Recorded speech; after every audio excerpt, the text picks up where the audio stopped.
bakennye urubyaro rwe rusabiriza ibyo kurya n'ibyo kunywa bamubyaha maze ukora ibyiza Imana igira ubuntu iteka ryose abakunzi bayo barindwi iteka urubyaro rwabo rubona imigisha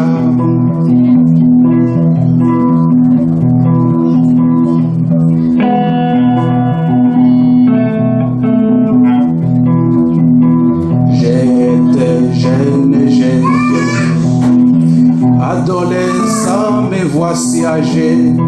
Je n'ai point vu un homme juste abandonné, délaissé sa famille des mendiants, sa postérité que manda bamubyaha maze ukora ibyiza Imana igira ubuntu iteka ryose abakunzi bayo barindwi iteka urubyaro rwabo rubona imigisha bamubyaha maze ukora ibyiza Imana igira ubuntu iteka ryose abakunzi bayo barindwi iteka urubyaro rwabo rubona imigisha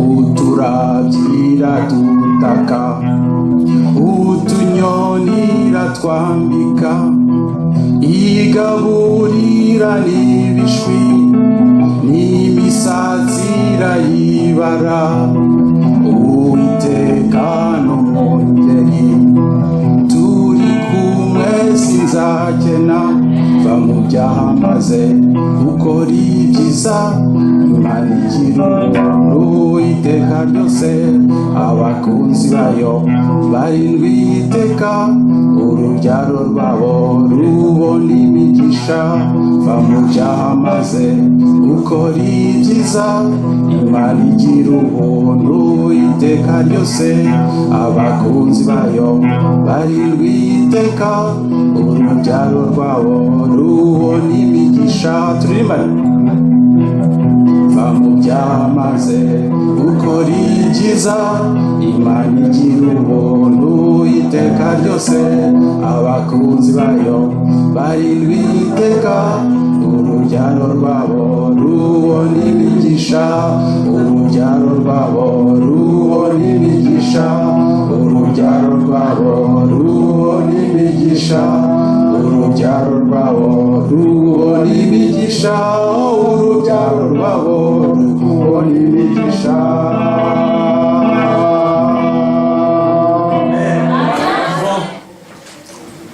Dieu veut avoir affaire avec un peuple vivant. Imana yacu yifuza kugira abana bayo bameze neza. Il vous a donné, il vous a fait grâce. Imana yaduhaye imigisha. Il vous a béni. Nuko iratubabarira imigisha. Il a des projets pour vous. Ikaba dufite imigambi myiza. Est-ce que je peux voir les mains de tous ceux et toutes celles pour qui Dieu a fait de grandes choses pendant l'année 2019? Le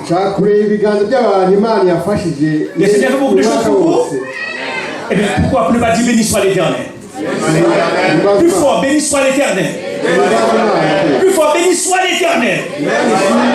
Plus fort, béni soit l'Éternel. Il sait que l'ennemi n'est pas content.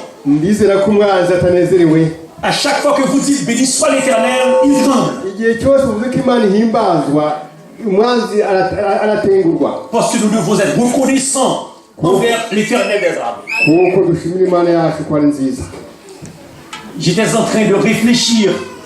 Qu'est-ce que je dois dire aujourd'hui? Parce que nous sommes à la fin de l'année. Nous devons faire le recul pour regarder en profondeur les bienfaits de l'Éternel. Soudainement, j'ai dû penser à un texte. Ma femme m'a dit, mais chérie, tu as beaucoup de sermons. J'ai dit, non. Il faut que je pense à un texte pour aujourd'hui.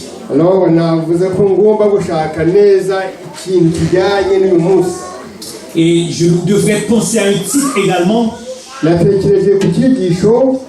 Le titre est venu le Dieu des projets. Avez-vous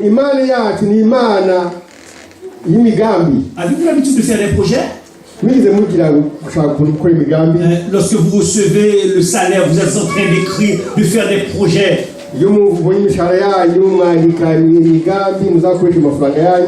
Quelqu'un qui n'a pas de projet de vie, c'est quelqu'un qui ne vit pas.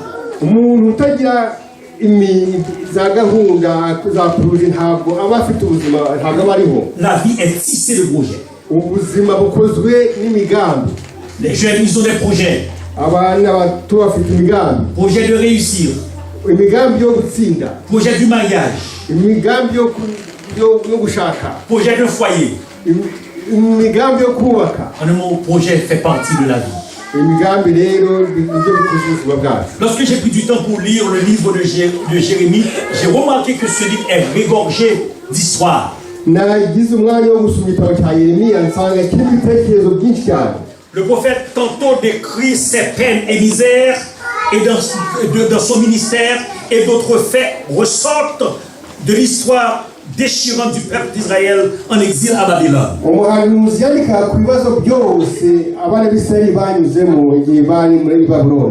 L'auteur il a mis en relief la cause de la déportation du peuple de Dieu à Babylone.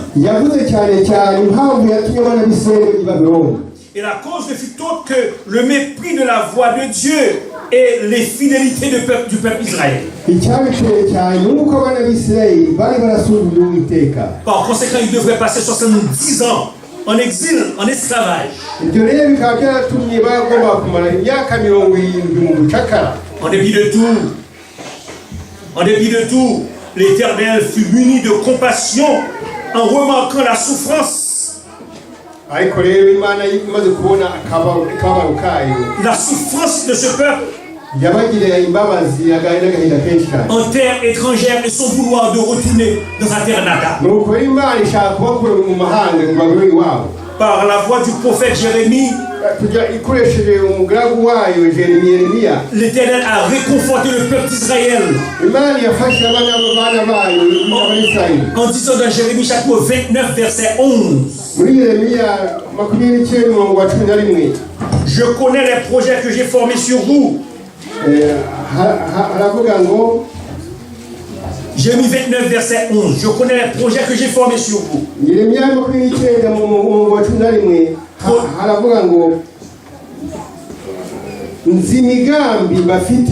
Projet de paix et non de malheur, afin que vous ayez un avenir et de l'espérance. Notre Père, notre Dieu, n'est-ce pas toi qui as dit à la nation qui t'a plu, en souffrance étant, je connais les projets que j'ai formés sur vous, projets de paix et non de malheur. Aujourd'hui encore, tu as un peuple, l'église du Rambo. Tu veux les faire savoir aujourd'hui que je connais les projets que j'ai formés sur vous, projets de paix et non de malheur, afin que vous ayez un avenir de l'espérance. C'est l'esprit que tu utilises ton serviteur, que tu descendes de ton trône, que tu m'investisses afin que le peuple soit bien nourri par ton répertoire. Nous comptons sur toi, assiste-nous, comble-nous de joie et de bonheur. En Jésus, à lui soit gloire, honneur, magnificence, dès à présent et pour l'éternité. Frères et sœurs, je me suis penché sur ce texte. Je connais les projets que j'ai formés sur vous. Projet de paix et non de malheur, afin que vous ayez un avenir et de l'espérance. Ça veut dire, frères et sœurs, nous ne sommes pas tout seuls dans cette vie de lutte. Il y a un Dieu qui pense à nous. Il y a un Dieu qui fait des plans pour nous. Il y a des gens il y a un Dieu qui fait des projets de bonheur pour chacun de nous. Lorsque j'ai pris du temps pour travailler ce texte, le verbe connaître utilisé dans la langue hébraïque, c'est nakar. Nakar signifiant prêter attention à. kivuga ngo kwita ku kintu. Je connais Nzi les projets, le mot projet se traduit également, et le mot projet se traduit en hébreu, ijambo imigambi mu giheburayo riravuga ngo mashashaba, mashashaba, signifiant dessein, pensée. bishaka kuvuga ngo porogaramu zateguwe. Je connais les projets que j'ai formés lorsque j'ai regardé le verbe former dans ce texte. Iyo jambo rero y'imigambi ndarebye En hébreu, c'est yatsar, mu giheburayo iryo jambo avuze qui se traduit par préétabli, prédestiné. kivuga ngo ikintu cyashyizweho mbere. Cela peut vouloir dire, le Seigneur a dit, j'ai prêté attention au dessein que j'ai prédestiné. Ngo nitondeye cyane uko muzabaho nateguye, Que j'ai prédestiné sur vous. nateguye mbere na mbere uko imibereho yayo. Mashashaba, Iryo jambo avuze dessein de paix et non de malheur, afin que vous ayez un avenir et de l'espérance. ngo nabategura imigambi y'amahoro myiza kugira ngo muzagire amahoro mu buzima. Voilà un message fort que Dieu a envoyé à son peuple qui fut en souffrance. Iryo jambo ryiza rero yateguriye abana bayo bari mu Un Dieu qui ne reste pas assis Imana iticara hariya ngo irebe gusa pour nous voir souffrir. ibona abana bayo bamerewe nabi. Un Dieu qui fait des plans de bonheur pour nous. Imana ikora imigambi myiza kuri twese, Il a formé des projets de paix. yakoze imigambi y'amahoro D'où c'est un Dieu de projet. kugira ngo abana bazaza no kumererwa neza. Un Dieu de projet pour ses enfants. Imana ikora imigambi ku bana bayo, Et même un Dieu de projet pour ceux qui ne le connaissent même pas. Imana ikora imigambi meme no ku bantu batayizi. L'année dernière, frères et sœurs, Umwaka ushize bene data, à la fin de l'année 2018, autant qu'aujourd'hui, mu mpamvu z'umwaka wa 2018 nous avons tous fait des projets. twese tuba dufite imigambi. 2018, on a fait des projets pour 2019.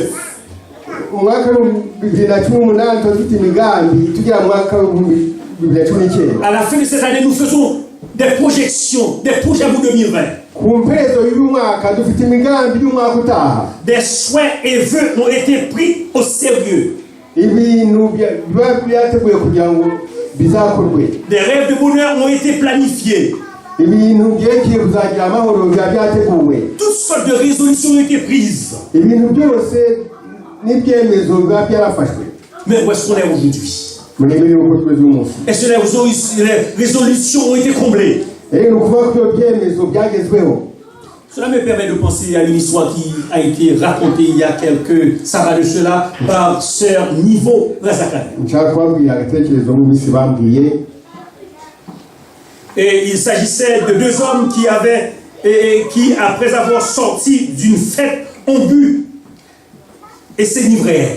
Karavuga abantu bagabo babiri bari mu minsi mikuru baranyweye babasinzi. Ils titubaient en marchant pour se rendre chez eux. Bagendaga babyina muzunga igihe batahaga. Mais il arrive que les deux fêtards devraient traverser une grande rivière. Ubwo nyine mu gitekerezo kiva ko bagomba kwambuka uruzi. Ils sont montés dans une barque, dans une pirogue qui s'attacha auprès de la rive. Bagombaga kwambuka mu kato gatoya kugira ngo bambuke umugezi. Mais quand même, ils avaient soif d'arriver à la maison. Ils avaient soif d'arriver à la maison. Bashaka gutaha. Ils montaient à la pirogue.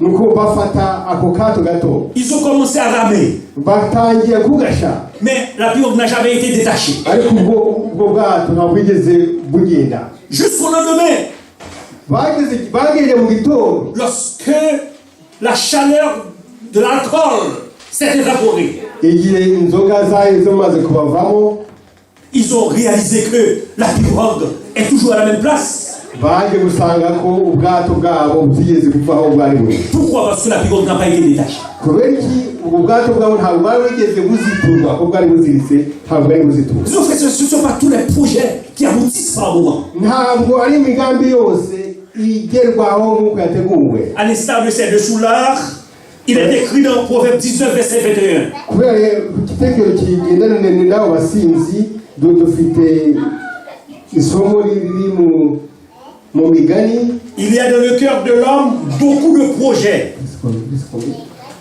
Proverbe 19-21. Il y a dans le cœur de l'homme beaucoup de projets.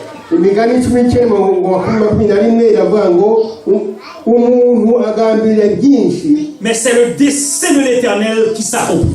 nyamara icyo uhoraho ashaka nicyo gikorwa. Il y a des gens qui peuvent vouloir vous détruire. Hari abantu bashobora gutegura kubarimbura. Il y a des gens qui peuvent ne pas accepter à ce que vous ayez du succès. Hari abantu baba bashakira kugira amahoro. Il y a des gens qui peuvent faire des plans pour vous éliminer. Hari abantu bashobora gutegura kubarimbura. Mais tandis que vous êtes sur vos genoux, kubera ko muramusenga, l'Éternel fait des plans de réussite pour vous. abantu ntabwo babigiraho. Ça sous-entend que tous les projets planifiés dont Dieu n'est pas au centre sont sujets à l'échec. Imigambi yose Imana iba yateguye ntabwo ibura kugerwaho. Frères et sœurs, il y a certains problèmes dans lesquels vous vous êtes trouvés. Cela prend une force supérieure pour vous libérer. Igihe cyose tuba dutegereje ko tugira hari imbaraga ikomeye igomba kudukura mu bibazo. Et ça ne prend pas beaucoup d'efforts parce que c'est déjà planifié par l'Éternel. Bigusaba rero kugira imbaraga nyinshi kuko Imana byose byabiteganije. L'Éternel dans ses desseins a un projet de paix pour chacun de vous. Imana buri gihe cyose bifite imigambi yayo myiza kuri buri wese. Un projet de bonheur pour chacun de vous. Kugira imigambi myiza kuri buri wese. Afin que vous ayez un avenir de l'espérance. Kugira ngo muzagira amizero meza. J'ai rencontré un frère dans une église, j'étais son pasteur. Nari mu itorero rimwe ni pasteur. Il est venu dans ce pays Umuntu yaje mu gihugu sans papier, nta byangombwa. immigrant, Yari umuntu w'umunyamahanga. perdu dans la foule. N'umuntu wose ubaho ngaho utagira icyo akora. Certains ont préparé des plans mensongers pour aller en cours. Abantu bategura ibintu byo kubeshya kugira ngo muzajyemo mu rukiko. Des projets ont été bien montés. Bakora imigambi neza inonosoye. Les avocats, ils sont bons pour cela, en montant des projets mensongers afin qu'on puisse avoir le papier.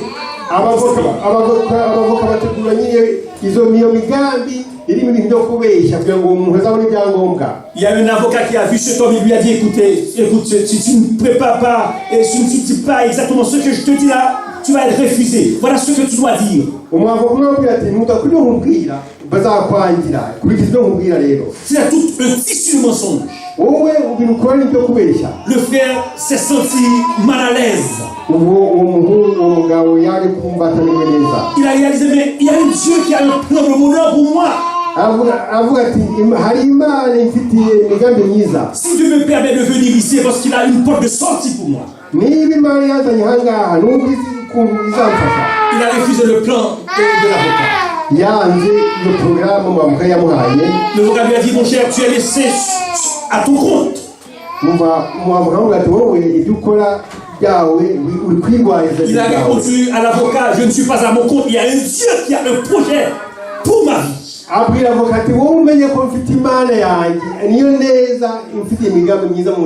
Il a dit, Seigneur, je vais en cours devant le juge tout seul, mais je sais que ta présence sera avec moi. En arrivant, il a dit, le juge lui a dit, mais qui t'a amené? Il a dit, le juge, je suis venu pour rester. Le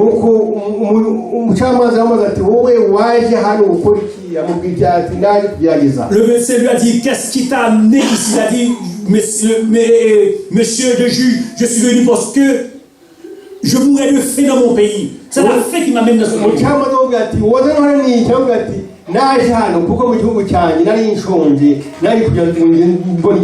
Il a dit, monsieur le juge, je ne suis pas là pour préparer un projet de mensonger.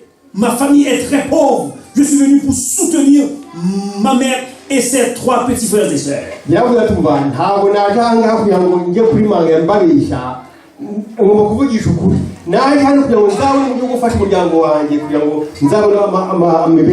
Immédiatement, le juge a dit, c'est pour la première fois que j'ai rencontré quelqu'un qui est si droit, qui est si juste.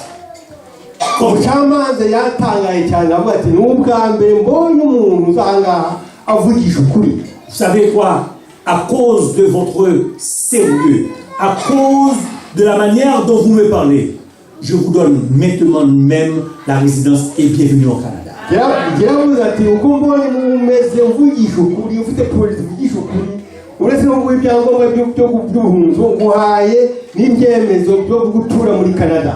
Tout tout ceci s'est réalisé parce que cet homme, il a cru en un Dieu puissant, capable de les délivrer.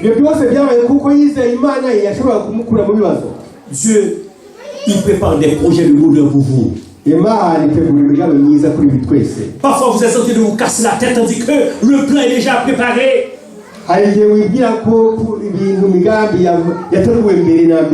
Confiez-vous en l'Éternel et vous verrez. Vous aurez la réussite. Parce que le Dieu des projets ne sommeille ni ne dort pour concrétiser ses desseins afin que vous et moi, nous ayons un avenir et de l'espérance. De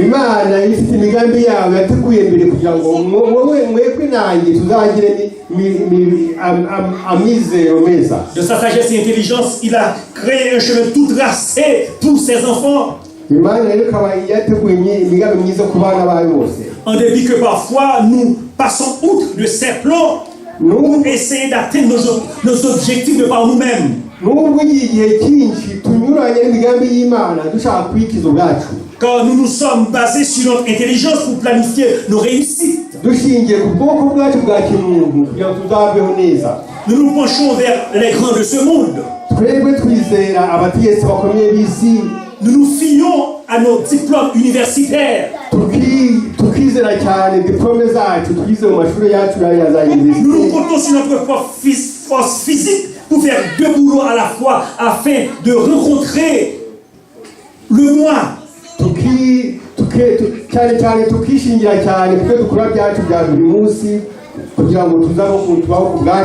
En dépit de tout, nous ne sommes pas trop avancés.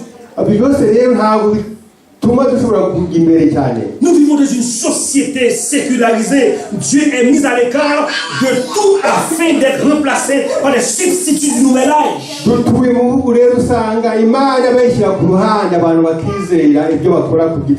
S'il n'est plus au foyer, il est remplacé par l'ouverture d'esprit.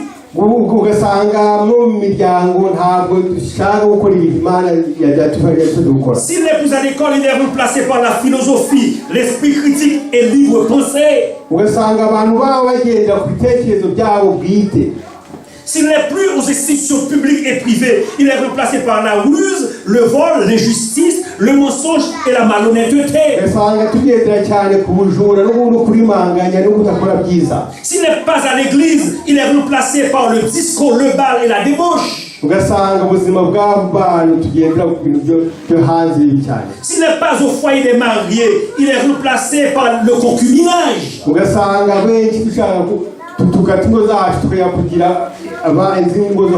S'il n'est pas là pour la paix, il est remplacé pour la guerre. S'il n'est pas là pour la liberté et la prospérité de toutes les nations, c'est parce qu'il est remplacé par l'appauvrissement des petites nations au profit des grandes nations.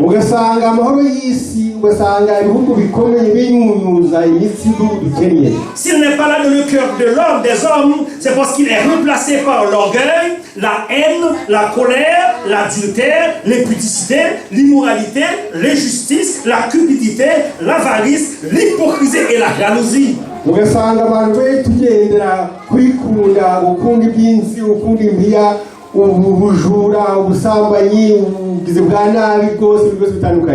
Tandis que l'Éternel, à travers du prophète Jérémie, nous a dit ce qui suit: je connais des projets pour vous. Je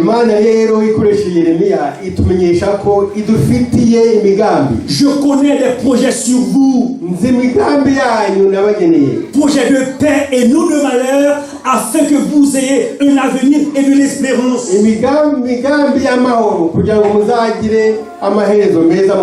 Cela veut dire lorsqu'il vous arrive malheur, c'est pas le plan de Dieu.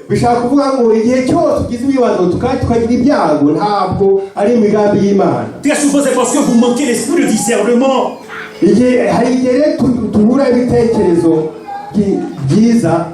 Vous tentez de faire prévaloir vos plans personnels sans Dieu. Ce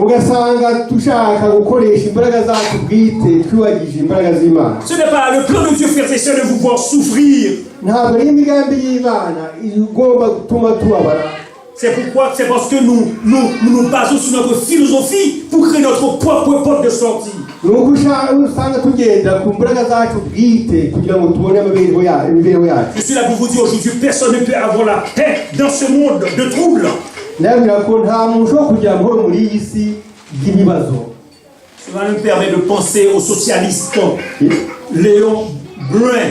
Ibyo bitujyanye ku mugabo w'umusocialiste witwa Léon Blum, qui a découvert que la Rome antique a préparé un plan pour sécuriser son territoire en disant ce qui suit. Civis pacem parabellum.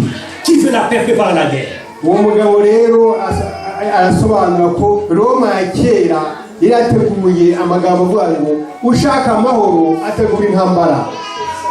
C'est de faire, frères et sœurs, il ne saurait avoir la paix dans un cœur sans Dieu. Abavandimwe rero ntabwo dushobora kugira amahoro dufite imitima idafite Imana. On ne saurait connaître la paix dans un monde sans Dieu. Ntabwo dushobora kugira isi irimo amahoro itari mu Imana.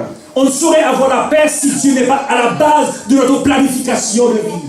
Tuzagira amahoro gusa igihe cyose Imana ibyo dukora byose Imana ibirimo. Nos projets ne peuvent pas aboutir si que Dieu n'est pas à la base. Ntabwo imigambi yacu yose twayigeraho Imana itabirimo. Certains peuvent penser que les projets de l'Éternel n'ont pas été efficaces parce qu'ils n'ont pas atteint leurs objectifs.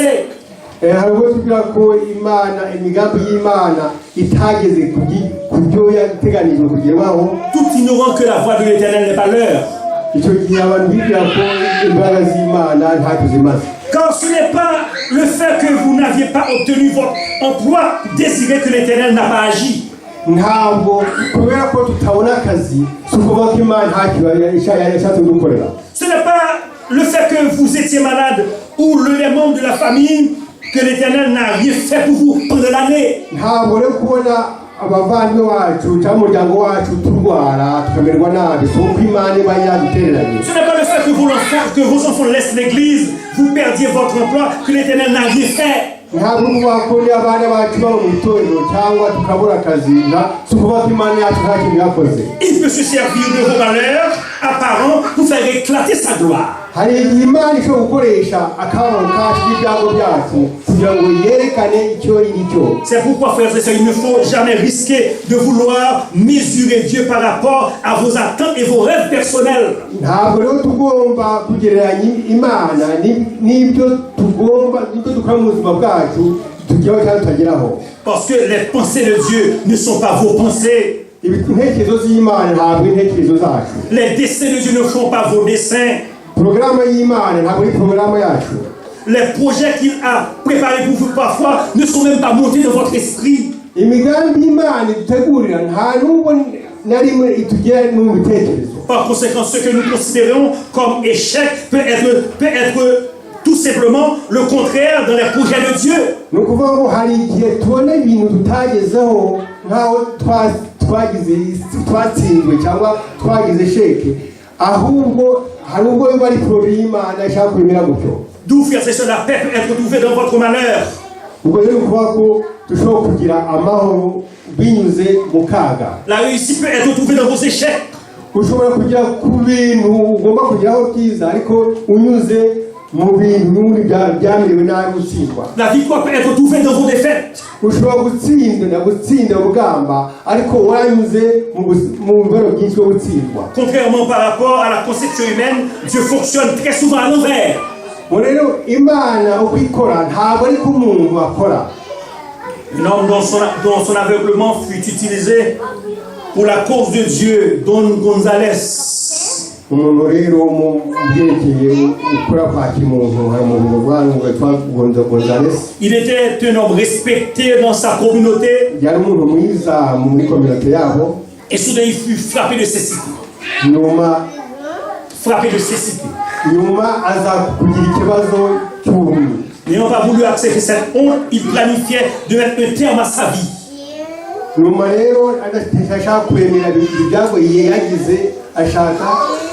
Un terme à sa vie.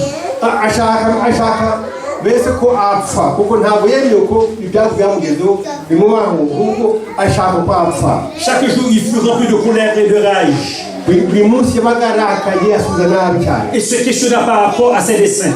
kandi ugasanga akora ibi kubera ko ibintu atekerezaga ko agomba kugira ngo atayibonye. Puisqu'il habitait tout près de chemin de fer, kubera ko yatuye hafi y'inzira y'ubwigagari ya moshi. Par conséquent, c'était plus facile pour lui de concrétiser son plan.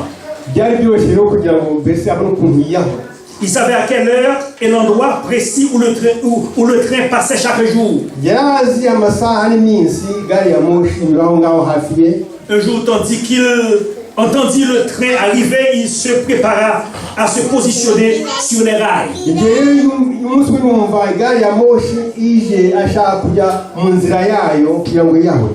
Tandis qu'il marcha tranquillement muni d'une canne, igihe rero agendagendaga nyine ku nzira yo gari ya moshi, il s'approcha, quelqu'un de nulle part survint et commença à lui parler. nyuma haza kuza umuntu atazi yaturutse atangira kumuvugisha. Au lendemain, à la même heure, nyuma umunsi ukurikiyeho ku isaha imwe il entendit le train arriver. yumva igari ya moshi ije. Cette fois-ci, c'est le moment idéal. nyuma rero avuga ati niyo saha rwose ngomba Mais tandis gupfa. qu'il s'approcha, igihe yazaga ajya kuri aho ngaho yajyaga ku igari ya moshi, une personne en provenance de nulle part est apparue. undi muntu nawe utazaturutse nawe araza. Cette personne l'arrêta sur sa course umuntu rero aza kumukura mwiyo kari yashaka gukora amubuza. et le train continua son chemin. noneho amaze kumukura aho ngaho uwo muntu arakomeza yigendera. Une troisième fois, inshuro ya gatatu ayant entendu le train arriver, yumva gari ya moshi yaje. quelqu'un l'arrêta sur son chemin et l'invita à participer dans une réunion de prière. umuntu noneho igihe yari mu nzira ajyayo umuntu aza kumuhagarika amusaba ngo aze kugira ngo bajye gusenga. Durant cette soirée, le prédicateur a parlé de l'amour de Jésus, comment que Jésus peut consoler. muri uwo mugoroba rero haje umubwiriza yigisha ibyerekeye ukuntu yesu ashobora gufasha umuntu kandi akamukiza, Comment Jésus peut sauver. ukuntu yesu ashobora gukiza. Don Gonzalez s'est assis pour la première fois, il a entendu quelqu'un lui parler à ce ton. uwo mugabo rero Gonzalesi azumva umuntu avuga amagambo bwa mbere. Touché par ce sermon, il demanda au pasteur de prier pour lui. noneho yumva iryo jambo rimugeze kuze ku mutima asaba pasitori kumusengera. Et depuis lors, il marcha en faisant du porte-à-porte pour parler de l'amour de Jésus. kuva uwo munsi agenda ku mazu yose yigisha ijambo ry'Imana. L'Esprit du Seigneur remplissait cet homme. umwuka w'Imana wuzuye uwo muntu. Il devait un prédicateur accompli dans cette zone. icyo gihe yahise ahinduka umubwirizabutumwa ukomeye cyane. Il prêcha plusieurs campagnes d'évangélisation. abwiriza ahantu hose, yakora mbese amabwiriza ahantu hose. Les gens de partout sont venus pour l'écouter. abantu benshi baza kumwumva. Après l'avoir écouté, nyuma bamara kumwumva, des gens de partout ont pris la résolution de servir Jésus. abantu nabo bagatangira kwiyemeza gukorera Yesu. Un jour, tandis qu'il marcha à travers des feuillages pour aller dans un endroit, umunsi umwe rero agenda mu gashyamba yajyaga ahantu, assis sur une âne, yari yicaye ku ngamiya. il y avait un ravin à côté. aho hafi aho ngaho hari ikintu cy'igikingo. Par inadvertance, l'âne s'est penché dans le ravin. noneho abona iyo ngamiya ye yegamiye ishaka gutumba n'icyo cyobo cyari hepfo. Il y a des lianes de partout qui ont retenu l'âne ainsi que le poids de Don Gonzalez. Il y a des lianes qui ont retenu le poids de Gonzalez ainsi que l'âne. nuko noneho haza gufata iyo ngamiya ye n'umutwaro yikoreye biza gufatwa. Finalement, il fit une prière. Seigneur, dans ma situation de cécité, tu m'as choisi nyuma arasenga cyane ati nyagasani wampisemo pour prêcher la parole. kugira ngo nige ijambo ry'Imana. Voilà ma situation. urebe yuko ikibazo ndimo. Il n'y a personne pour m'aider. nta muntu wumviye n'umwe wo kumfasha. Je t'en prie, Seigneur, s'il te plaît. ndagusenga nyagasani mfasha. Je sais que tu as un projet pour moi. nzi ko ufite imigambi Que tu m'enlèves de cette situation. ukumva kumbura muri aka kaga ndimo. Immédiatement, il a ressenti quelqu'un de nulle part mu kanya rero yumva haza kuza umuntu atazi yaturutse. qui est venu. araza La personne l'a pris, nuko umuntu amufata l'a déposé quelque part. amushyira ahantu. La personne a enlevé l'âne, noneho uwo muntu afata niyo ngamiya ye l'a déposé quelque part. ayishyira ahantu. La personne l'a soulevé à nouveau, noneho uwo muntu yongera aterura l'a placé sur l'âne amushyira ku ngamiya ye. et lui a dit voici le chemin. aramubwira ati ngiyi inzira ugomba kunyuramo. Continuez, komeza ugende. continuez, komeza ugende. continuez. komeza. Le Seigneur, il a des plans pour vous, frères et sœurs. uhoraho afite imigambi myiza kuri wowe. cet homme, à travers sa cécité, il a su rencontrer Dieu. Et Dieu s'est servi de cette situation pour la gloire de son nom.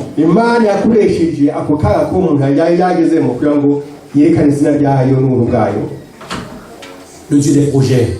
Nous servons le Dieu des projets. Nous pas quelqu'un qui nous regarde vautrer dans nos misères, mais il y a quelqu'un qui pousse pour chacun de nous.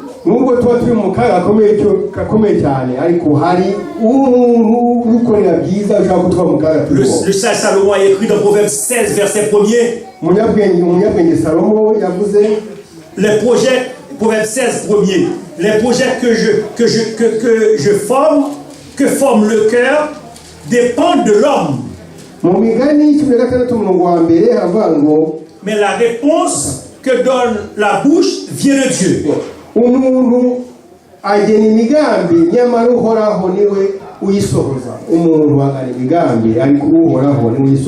En d'autres termes, frères et sœurs, Dieu a un plan pour chacun de vous.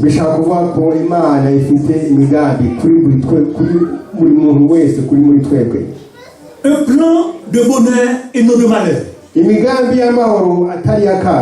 Il a un projet pour vos enfants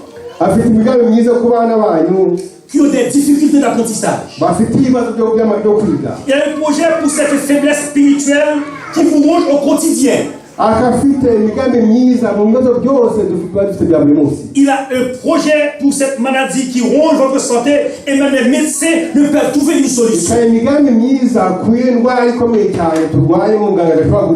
Il a un projet pour votre conjoint ou conjointe qui quitte l'église. Il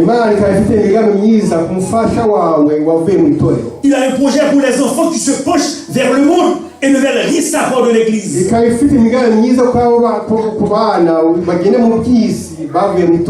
Il a un projet pour vous permettre de savoir qu'il est en train de vous supporter, peu importe la situation.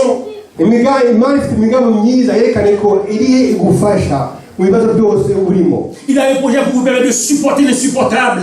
Il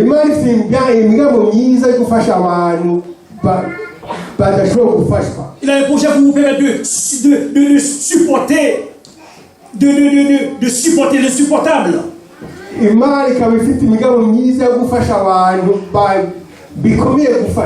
Il a un projet pour vous permettre d'accepter l'inacceptable.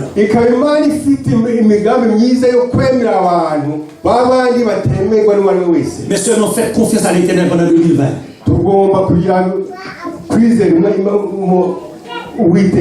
Regardez, frères et sœurs, avec un œil de spiritualité, la quantité des bienfaits de l'Éternel pendant 2019.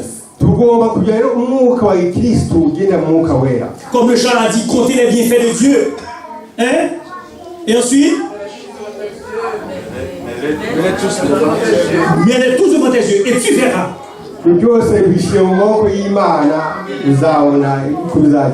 Je suis là pour vous dire que lorsque vous remettez vos soucis à l'Éternel, lorsque vous faites des plans de concert avec l'Éternel,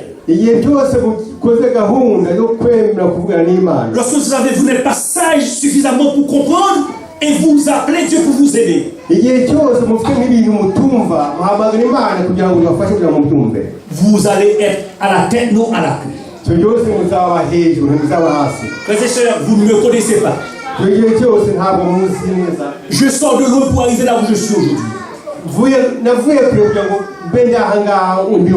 Les chemins que j'ai parcourus pour arriver là où je suis, ça prend la présence de Dieu. Apparemment, je me suis battu contre les grands qui ont voulu me déranger sur ma trajectoire.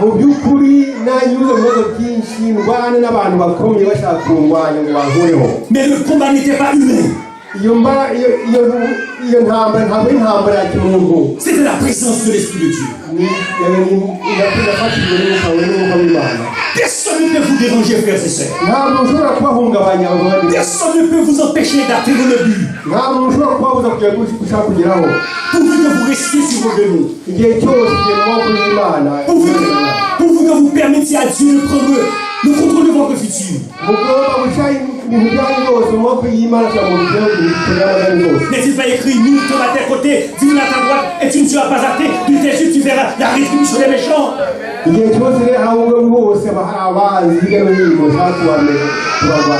Parce que vous et moi, nous servons le Dieu des projets. Que le Seigneur vous renforce aujourd'hui. Qu'il vous permette de savoir qu'il est écrit les bontés de l'Éternel ne sont pas épuisées. Ses compassions ne sont pas à leur terme et elles se renouvellent chaque matin. Parce que nous servons un Dieu de bonté. Tandis que vous êtes en train de dormir, ce Dieu est en train de faire des projets pour vous. Satan a préparé des pierres, des blocs de ciment. Vous empêchez de franchir. Il y a des gens qui sont là pour vous frayer le chemin. Moi qui vous parle, je suis un exemple typique de la grandeur de la bonté de l'Éternel en faveur de ses enfants.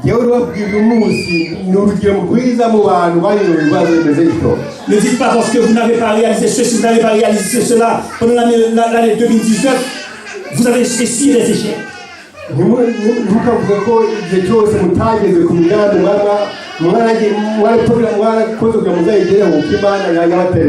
Toutes choses concourent au bien de ceux qui aiment Dieu.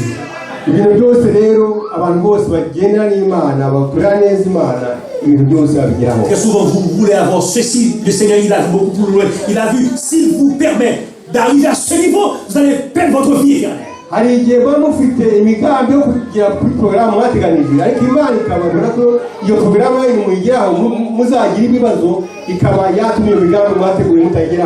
plan de paix qu'il vous prépare, ce n'est pas une paix sur cette terre. C'est la paix que Jean a connue. Tandis qu'il a été jeté dans cette chaudière bouillante, il était en train de se refroidir parce que les anges ont été avec lui.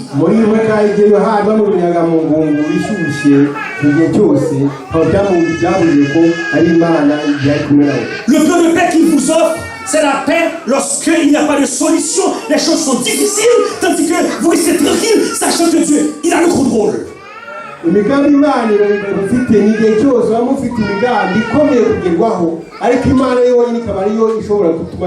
Parce qu'il y a un Dieu que nous servons, il n'est autre que le Dieu des projets. Les enfants ne réussissent pas, restez sur vos genoux. Les enfants ne veulent rien savoir, restez sur vos genoux. Le conjoint donne des difficultés, restez sur vos genoux. Au travail, vous avez des troubles, restez sur vos genoux. Vous ne savez pas que faire, restez sur vos genoux. Parlez à ce Dieu de projet. Il vous dira tandis que vous étiez en train de dormir, qu'il était en train de travailler. Il vous dira pendant que vous étiez en train de lamenter, moi j'étais en train de rire.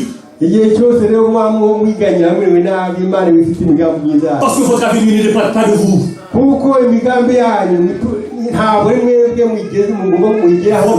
Votre avenir dépend du Dieu des projets. Il dépend du Dieu des projets.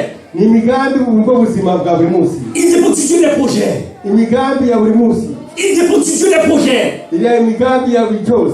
Il a dit, je connais des projets que j'ai formés pour vous. Projet de paix. Qu'est-ce que vous dérange? Gardez votre paix. Vous avez des difficultés? Gardez votre paix. La paix qui dépasse toute l'intelligence. Que le Seigneur vous renforce pour faire le bilan de l'année de janvier à nos jours. Vous allez comprendre combien que Dieu est grand. Vous allez comprendre combien Dieu vous a permis de passer à travers le feu. Vous allez comprendre l'incomprenable. Que le Seigneur vous renforce. Que le Seigneur vous renforce. Que le Seigneur vous renforce. Amen.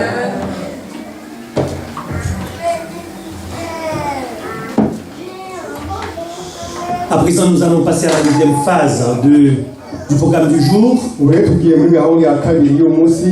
Je demande à tous les diacres, les diaconesses, de nous aider avec la sortie. Nous demandons à ce que les choses se fassent avec des principes comme à l'accoutumée. Les hommes vont sortir par groupe de 10 et les femmes par groupe de 10. Pour le lavement des pieds. Parce que le sous-sol est très risqué. Entre-temps, je demande aux responsables de musique, si Frère Jérôme est là, de faire chanter l'église. S'il vous plaît, n'encombrez pas le sous-sol. Lorsque vous aurez été terminé, revenez, asseyez-vous ici pour continuer à chanter.